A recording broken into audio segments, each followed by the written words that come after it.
ato si ishte pa frikë me i mirë ndër ne.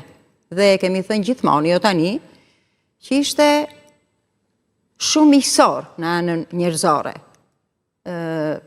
Shumë garip, si thuhet sot, me shokët e vetë në mënyrë të veçantë. Me ne vajzat kishte tjetër qasje. Aq më shumë që në fundin e vitit të dytë, me sa kujtoj, filloi dhe të dilte hapur lidhja që kishte krijuar me Regjinën.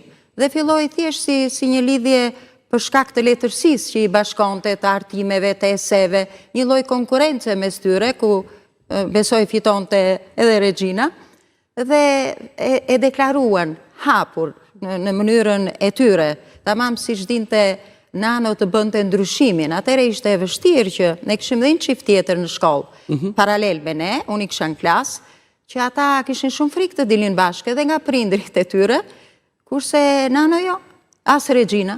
Pra, të dy, dorë për dorë, në shkollë, në jashtë shkolle, në aksion, fare të lirshëm, dhe ne i respektonim si një çift i mirëqen tashmë. Pra pse e theksoj këtë? E theksoj që ai i thyente normat e kohës. I thyente tabut. Thyente, nuk donte t'ja dinte.